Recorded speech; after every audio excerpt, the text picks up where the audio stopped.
Assalamualaikum warahmatullahi wabarakatuh. Perkenalkan, nama saya Nikina Ayu Aprilia, NPM 211411152. Di sini saya ingin memaparkan materi 5 mata kuliah Filosofi Pendidikan tentang Sejarah Pendidikan, Ki Hajar Dewantara.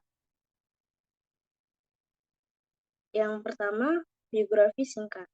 Ki Hajar Dewantara lahir pada 2 Mei 1889 di Yogyakarta dengan nama Raden Mas Wardi Suryaningrat, putra GPH Suryaningrat atau cucu Sri Pangkualam III.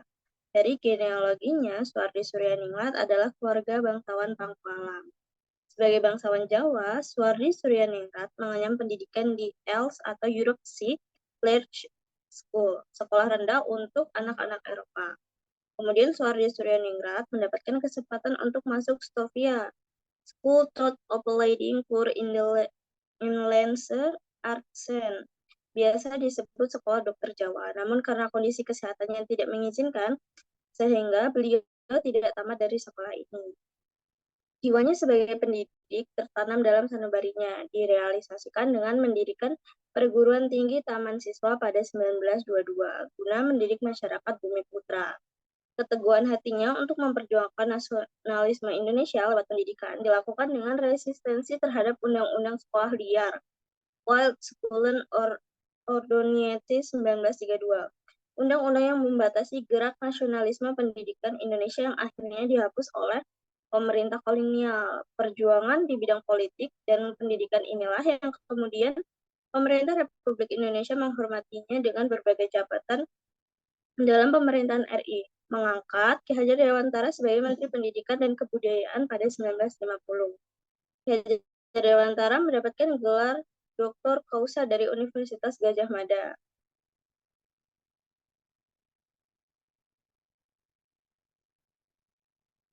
Yang kedua, prinsip pendidikan taman siswa pada awal pendirian.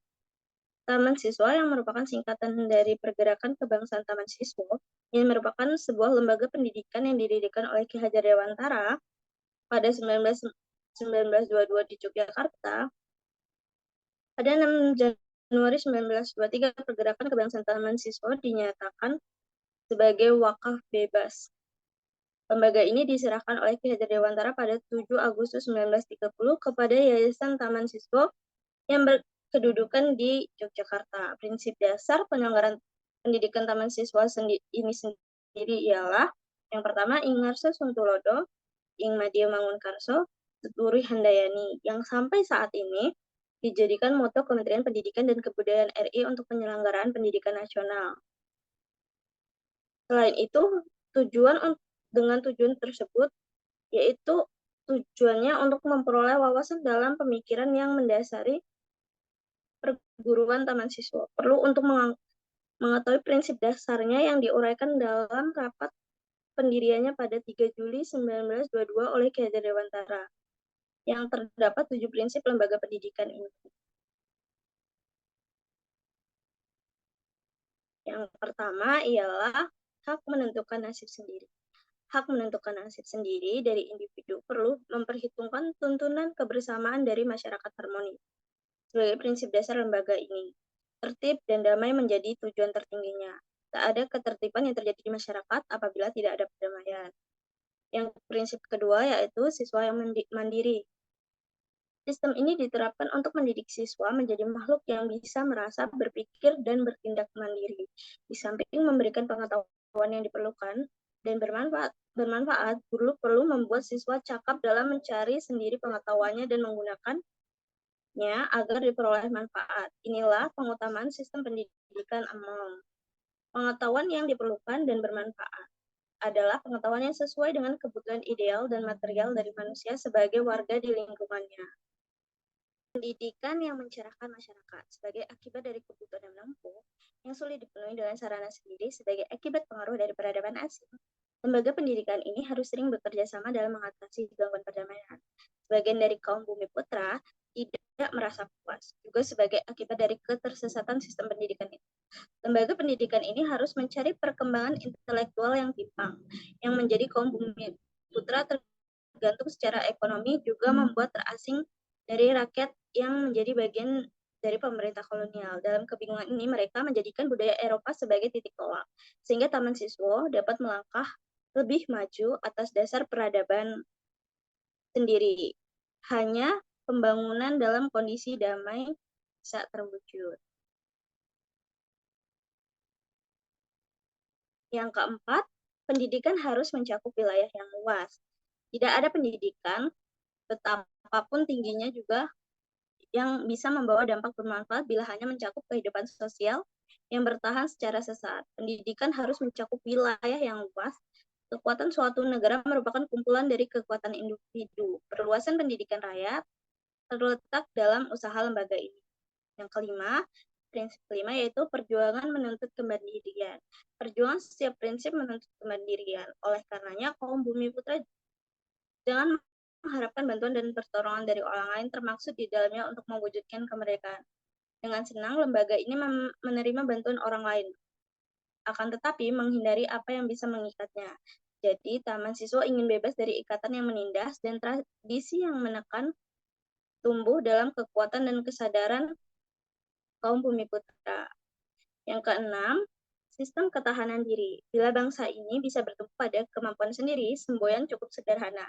Tidak ada persoalan dunia yang mampu bekerja sendiri. Persoalan itu tidak akan bertahan lama.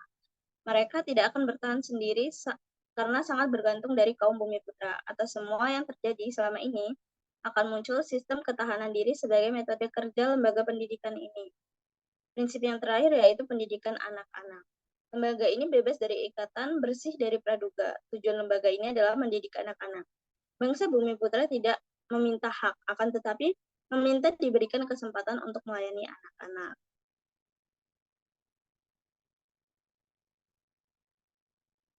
Taman Siswa sendiri ini memiliki visi bahwa hanya ada perkembangan alami apabila anak dididik yang pertama sesuai dengan kondisi alam materi, yang kedua atas darah bakat alamnya, yang ketiga sesuai dengan kondisi alamnya. Sekolah menyebut dirinya perguruan, ditarik dari kata guru, pengajar. Kata ini secara harfiah berarti tempat di mana guru tinggal. Orang juga bisa menarik makna dari kata berguru atau mengguru, yakni belajar. Kemudian perlu diberikan pemahaman belajar pada kata itu. Sering kata perguruan memperoleh makna belajar sendiri, yakni karena bila sosok guru menjadi unsur yang dominan, maka perguruan berarti arah ditunjukkan di situ.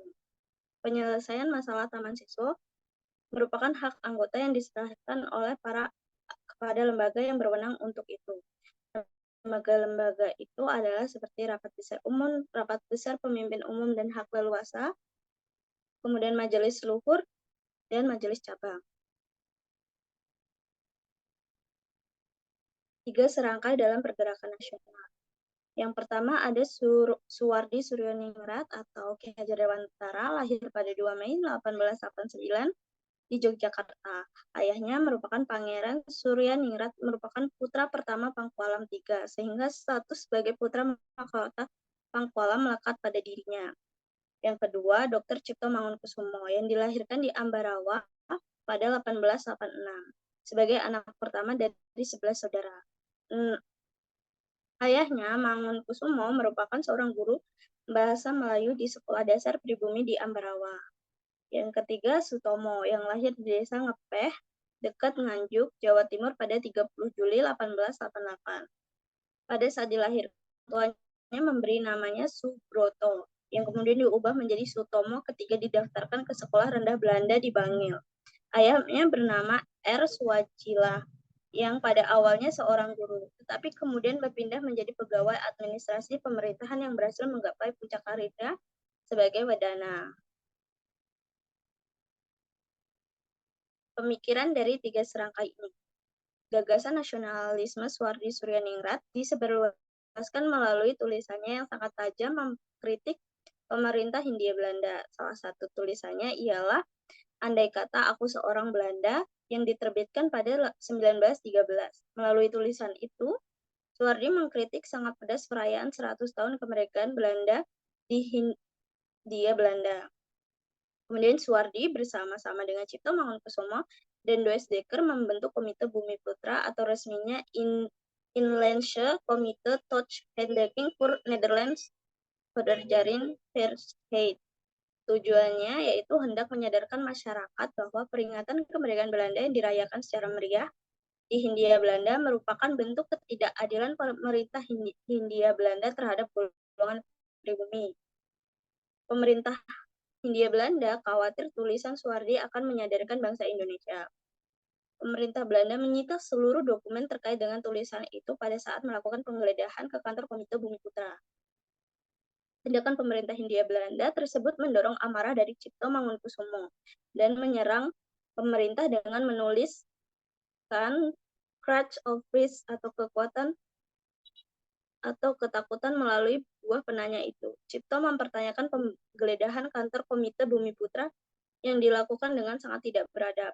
Suwardi pun menerbitkan artikelnya di The Express edisi 28 Juli 1913 dengan judul Satu untuk Semua, Semua untuk Satu, yang menegaskan bahwa sebuah perjuangan bangsa Indonesia harus memiliki kekuatan dan kepribadian sehingga akan siap menghadapi berbagai kemungkinan terbaik maupun terburuk.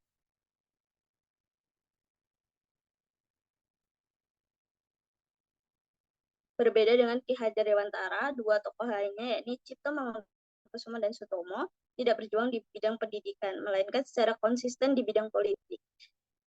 Ketika Budi Utomo berdiri pada 20 Mei 1928, Cipto menyambut baik organisasi pertama pada masa pergerakan nasional tersebut. Dalam perkembangannya, Cipto berkeinginan agar BU menjadi organisasi politik yang demokratis dan terbuka bagi semua rakyat Indonesia. Keinginan Cipto melahirkan pertentangan dari para pengurus dan anggota yang menginginkan BO sebagai organisasi sosial budaya dan keanggotaan tertutup. Artinya tidak setiap orang dapat menjadi anggota Budi Utomo, melainkan mereka yang memiliki status sosial tertentu sesuai dengan tradisi Jawa. Berbeda pandangan itu yang mendorong Cipto meninggalkan BO dan mendirikan RA Kartini Club. Meskipun ketiganya menunjukkan sifat dan sikap dan corak yang berbeda, tetapi mereka memiliki pandangan yang relatif sama, yaitu ketidakadilan karena kebijakan pemerintah kolonial yang diskriminatif menjadi penyebab ketidakberdayaan masyarakat dalam menentukan haknya di negara sendiri. Pemikiran-pemikiran ini yang dilontarkan oleh ketiganya merupakan sumbangan yang sangat berharga, tidak hanya bagi generasi kedua pemimpin pergerakan nasional, melainkan juga bagi bangsa Indonesia. Itu saja yang dapat saya paparkan. Terima kasih. Sampai jumpa di pertemuan berikutnya.